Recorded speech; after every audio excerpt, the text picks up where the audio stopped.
नमस्कार दोस्तों, एक बार फिर से आपका हमारे चैनल गेन गुरु में स्वागत है। आज हम बात करेंगे भारत की दिग्गज company motor company Tata Motors limited के बारे में।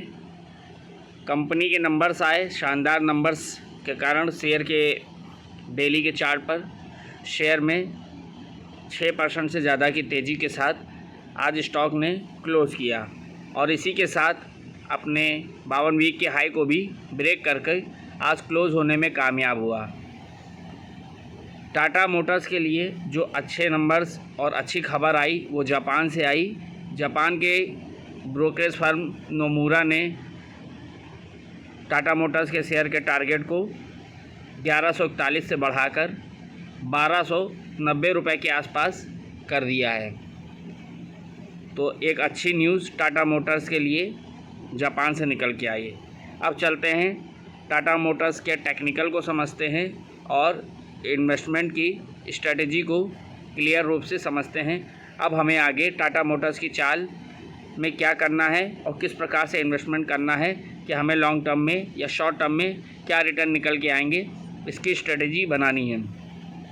तो सबसे पहले मैं आपको बता दूं, स्टॉक को बाई या सेल करने से पहले अपने फाइनेंशियल एडवाइज़र से एडवाइस ज़रूर ले लें। हमारी इसमें किसी भी प्रकार की बाई और सेल की रिकमेंडेशन नहीं है। तो चलते हैं टाटा मोटर्स के स्टॉक को और उसके टेक्निकल को समझते हैं। अभी हमने टाटा मोटर्स का जो चार्ट लगा रखा है ये मंथली के पैटर्न पे लगा रखा है और मंथली के पैटर्न पे आप देख पा रहे होंगे कि टाटा मोटर्स 2020 के बाद कभी नीचे की तरफ मुड़ के नहीं देखा, क्योंकि 2020 की जो मंदी आई कोविड का टाइम, वहाँ से जब निकला है तो स्टॉक लगातार 78 रुपये का जो लो बनाया 2020 के आसपास, वहाँ से लगभग 6 सालों के अंदर या यूँ कहें 4 सालों के अंदर 4 सालों के अंदर 78 रुपये से 1090 रुपये के प्राइस पर ट्रेड कर रहा है।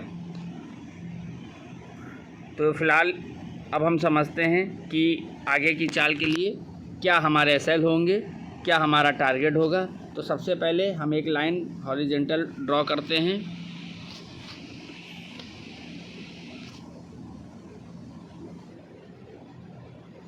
तो ये 2015 के आसपास जो स्टॉक 583 रुपये चल रहा था वो 2020 के कोविड के समय में 77 से 78 रुपये के आसपास भी पहुंच गया था। तो जब इस रेजिस्टेंस को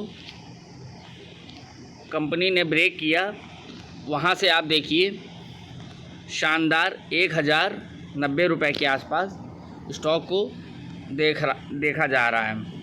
अब चलते हैं, हम इसको समझते हैं कि आगे की चाल कैसी रहेगी और इसको हम वीकली के चार्ट पर क्लियर करते हैं।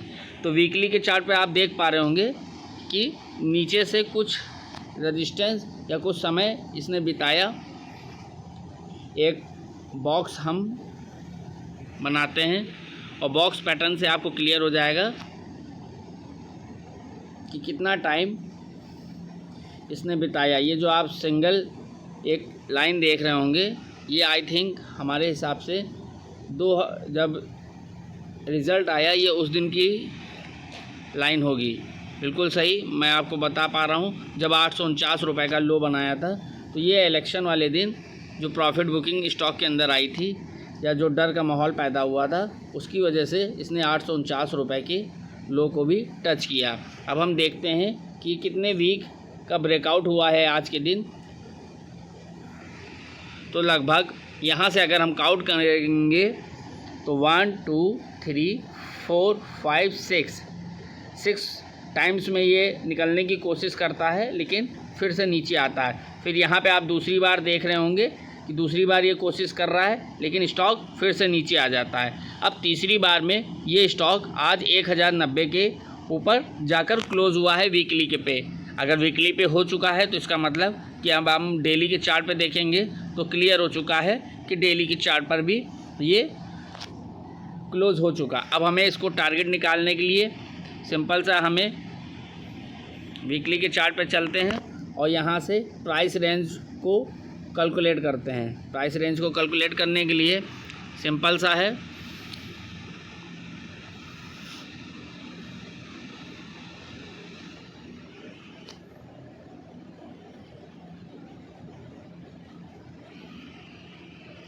बिल्कुल सिंपल सा फॉर्मूला, प्राइस रेंज का बिल्कुल वही टारगेट निकल के आया जो जापान के द्वारा नोमुरा एजेंसी ब्रोकरेज के द्वारा निकल के आया था, 1290 रुपये के आसपास का। आप यहाँ से देख सकते हैं कि ये जो आ रहा है ये 1290 रुपये के आसपास का टारगेट निकल के आ रहा है। इसी प्रकार के वीडियो देखने के लिए आप हमारे चैनल को लाइक करें, कमेंट करें और सब्सक्राइब करें। धन्यवाद। कल के लिए नए वीडियो के लिए।